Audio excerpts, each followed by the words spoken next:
Sabias que houve um caça que literalmente se disparou a si próprio em pleno voo? Este é apenas um dos incríveis segredos do F-11 Tiger, um avião que quase ninguém se lembra, mas que poderia ter mudado a história da aviação naval. Fica até o final porque vou revelar-te por que é que este caça supersônico foi esquecido injustamente e o que vais descobrir vai deixar-te sem palavras. Em 1956, a Marinha dos Estados Unidos recebeu o primeiro exemplar, pronto para a missão de um novo caça supersônico capaz de operar a partir de porta-aviões. Produzido pela Grumman, o novo design, denominado F-11 Tiger, estava destinado a servir como caça, treinador e plataforma de reconhecimento. Na prática, foram construídas 199 unidades durante um período de 5 anos e, apesar das boas expectativas para a plataforma, em 1961 a aeronave tinha sido retirada das operações em porta-aviões.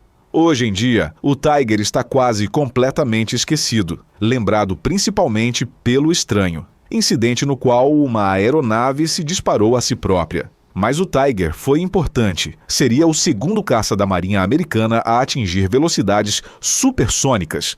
E segundo uma avaliação, um programa de atualização proposto poderia tê-lo tornado talvez o melhor caça naval da sua época. Hoje, vamos dar uma vista de olhos ao F-11 Tiger da Grumman, uma aeronave que, infelizmente, foi quase completamente perdida na história. Como muitos designs obscuros, a Grumman financiou privadamente um programa de investigação, que levou ao desenvolvimento do Tiger. Em 1952, a Grumman reuniu uma equipa para conceptualizar um potencial substituto para o F-9F Cougar. O próprio Cougar era um caça capaz de operar a partir de porta-aviões que apenas tinha entrado em serviço em dezembro desse ano. Um design impressionante foi apressado em investigação e desenvolvimento em 1949, antes de realizar o seu voo inaugural em 1951, graças em grande parte ao forte apoio militar. Como o nome sugere, era ele próprio um substituto modernizado do Panther, com a adição crucial de um design de asas em flecha. Apesar de chegar um pouco tarde demais para ver ação na Coreia, o Cougar foi contudo aceite com entusiasmo em serviço tanto pela Marinha como pelos marines americanos. A aeronave era boa, mas claramente não era uma solução a longo prazo para a crescente lacuna entre os últimos caças da Força Aérea em desenvolvimento e a frota de caças subsônicos da Marinha Americana. Portanto, o potencial para um design mais novo e mais revisto foi apresentado sob a forma de um caça supersônico baseado em porta-aviões. Os alicerces já estavam estabelecidos. No ano anterior, em 1951, o ex-aerodinamicista alemão Adolf Busemann tinha realizado um seminário na NACA, durante o qual discutiu os seus próprios estudos sobre fluxo de ar transônico que tinha conduzido na Alemanha. Ele notou como o fluxo de ar, a velocidades supersônicas, agia profundamente diferente do que se esperaria e que a abordagem clássica de simular o fluxo de ar como um fluido sobre um corpo era insuficiente, tal como o método atual de alcançar voo supersônico, simplesmente amarrar um motor enorme a um avião pequeno. Após vários dias, um dos engenheiros presentes, Richard Whitcomb, foi registrado como tendo tido um momento eureka, uma visão mais holística da aeronave ao considerar os efeitos do ar no espaço tridimensional, especialmente nas asas, cauda e raiz da asa. Esta foi a regra da área de Whitcomb. Embora uma regra similar tivesse sido secretamente descoberta por engenheiros alemães durante a Segunda Guerra Mundial, seria a revelação pessoal de Whitcomb que levaria a avanços sérios nos Estados Unidos. Mantida sob rigoroso sigilo pelos militares, a abordagem de Whitcomb foi, contudo, transmitida a 2 fabricantes simultaneamente. O primeiro foi a Convair, que já estava no processo de desenvolver o F-102 Delta Dagger. O segundo foi a Grumman. Armados com esta nova abordagem para o design de fuselagem, os investigadores da Grumman elaboraram novos conceitos, afastando-se quase completamente do plano original de simplesmente melhorar o Cougar. O que estava a ser desenvolvido seria, esperançosamente, um caça pequeno, apresentando grandes slats de bordo de ataque, um plano de cauda totalmente móvel, flaps de bordo de fuga e spoilers, alimentado pelo novo Wright J60 e 5 com pós-combustão. Estas mudanças teriam um enorme impacto visual. O conceito parecia extremamente moderno para a sua época, com a forma única de garrafa de Coca-Cola resultante da aplicação da regra da área, um salto massivo para a frente a partir do Cougar e, de facto, a maioria das outras aeronaves em serviço. Em questão de meses, o design chamou a atenção da Marinha e no início de 1953, o projeto tornar-se-ia uma prioridade do Gabinete de Aeronáutica dos Estados Unidos, que notou o seu potencial. Foram encomendados 2 protótipos, ambos estranhamente designados XF9F9, apesar de serem um desvio completo do programa Cougar. Independentemente, as coisas estavam agora em movimento. Durante a primeira metade de 1954, o primeiro protótipo foi preparado para o voo. Depois, a 5 de junho, a primeira versão de produção do Douglas F-4 Doom Skyray, um interceptor de asa delta que tinha estado em desenvolvimento desde o final dos anos 40, realizou o seu voo inaugural, durante o qual o piloto levou a aeronave à velocidade supersônica durante um trecho nivelado do voo, tornando-se o primeiro design da Marinha a alcançar tal feito. O voo inaugural do Tiger seguiu-se apenas algumas semanas depois, a 30 de julho, enquanto os engenheiros continuavam a desenvolver a variante com pós-combustão do Otto G60 e 5 instalaram um modelo padrão em vez disso. O piloto de testes levou a aeronave à sua máxima potência militar e quase atingiu Mach 1. Pouco depois, chegaria o segundo protótipo, desta vez equipado com um motor com pós-combustão.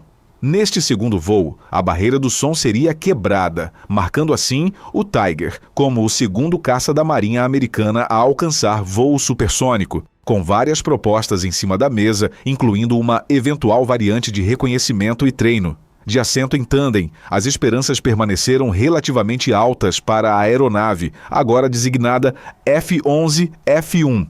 Foram feitas encomendas para um total de 199 aeronaves para a Marinha Americana, com encomendas adicionais para as variantes especializadas de reconhecimento e treino. Depois de entrar em serviço limitado em 1956, a aeronave serviu 7 esquadrões, operou a partir de vários porta-aviões e voou ao lado de outras aeronaves, incluindo o novo F-8 Crusader. O fabricante começou a entregar aeronaves de produção adequadas em março do ano seguinte. No ar, era algo como um levantador pesado para a sua época, com 4 canhões de 20 mm e o objetivo de estar equipado com até 4 AIM-9 Sidewinders.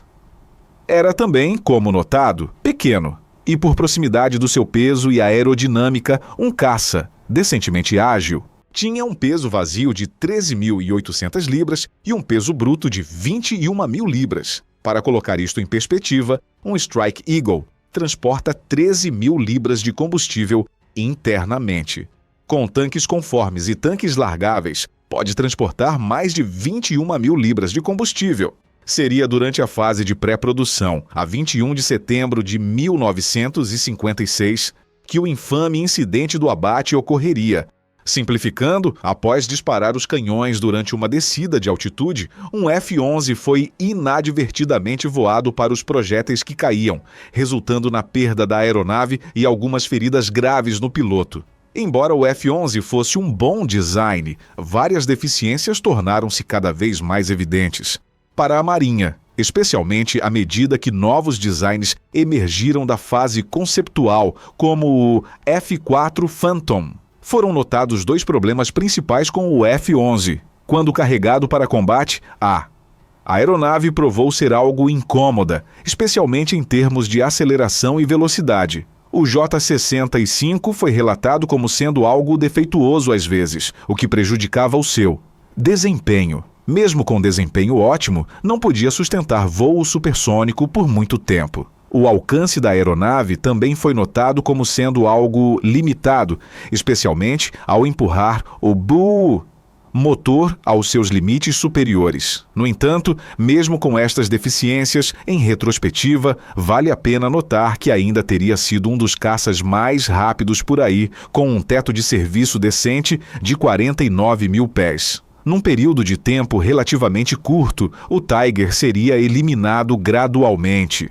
Notando as deficiências, bem como a disponibilidade do F-8 Crusader, mais rápido, mas muito mais arriscado, a Marinha cancelou as suas encomendas futuras e em 1959 foram entregues as últimas das 199 unidades.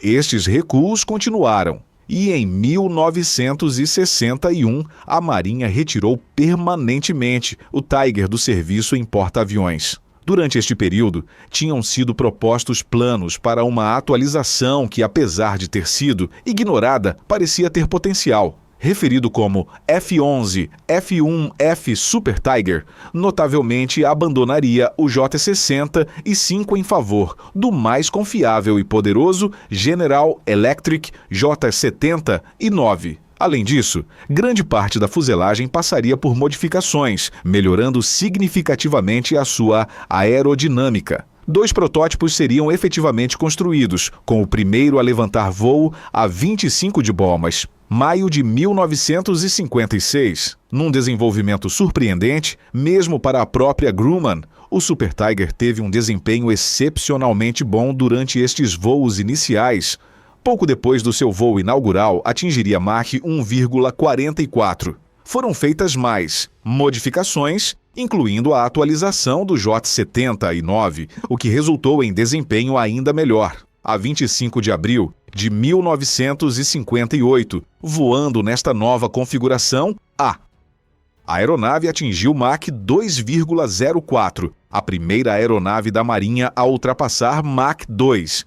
Isto, mais uma vez, estava além das expectativas, com os engenheiros da Grumman a esperar que o voo atingisse apenas além de Mach 1,4. Depois, a 18 de abril de 1958, outro feito impressionante. Durante um teste de altitude, a aeronave conseguiu atingir 76.939 pés, estabelecendo um recorde mundial de altitude. Durante este período, a Grumman pressionou pela adoção da plataforma, mas a Marinha nunca a aceitou. As razões permanecem pouco claras, apesar de a aeronave provavelmente ultrapassar o F-8 Crusader e oferecer uma transição mais forte entre os caças navais mais antigos e o novo F-4 Phantom em desenvolvimento. Sem o apoio militar americano, juntamente com escândalos de suborno de fabricantes concorrentes, a campanha de vendas estrangeiras da Grumman também falhou. No entanto, a revisão da aeronave notou que era um design promissor. Num exemplo notável, a Força Aérea Suíça reviu a aeronave juntamente com o Draken, Mirage 3, Fiat G90, I-1 e F-104.